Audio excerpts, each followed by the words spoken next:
As far as I can remember, I was a very unique kid. I really was. My parents, Sandra and Ben, they're no longer with us, but they were very special. You know, if I was left to my own devices, I would play by myself for at least an hour easy, right? And one time, just a quick memory, my father built this train set in the basement that went from one end of the house to the next. And it would it had everything, trees, it could go down into the valley, up through the mountains, and smoke would come through the train. It was incredible. And one year he took it down, and I was the most disappointed kid ever because I just thought it was fascinating. My dad, if he was here, he would tell you, at some point I came to him around 8 or 9 and I asked if I could put the train up. And he was like, go ahead if you can do it. And I did it. Now, at some point moving forward, I mentioned to my parents that I wanted to play football and basketball. And my mother was like, nobody's going to hit my baby. You're not playing no football. Somehow my dad convinced her to let me do it. And I had a good experience with that.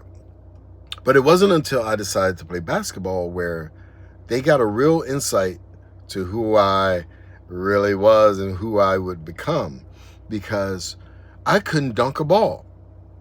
I was really good at basketball. If you left me open on the three-point line, I'll bust your ass. Boom, right? But I couldn't dunk a ball. So my dad bought me some ankle weights, and he bought me a little basketball hoop to put in the backyard. And they would tell you for hours, months, I would practice on that court, right?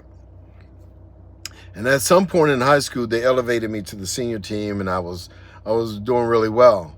And I couldn't dunk the ball at all, right? We were at an away game one time, and I stole a ball and made it all the way down to the other side and went up to dunk and missed.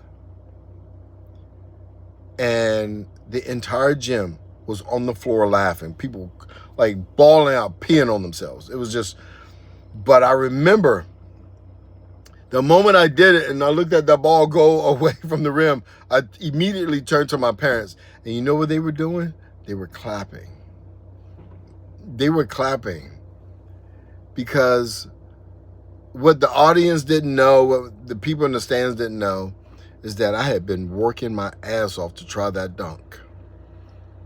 I had been working my ass off. And I think they were more proud of the effort than the outcome. And I think that changed a lot of things in my life. When I wanted to do things later on in life, they were so supportive because they knew I would do the work. I hope there's a message in this for you. With love, Terry.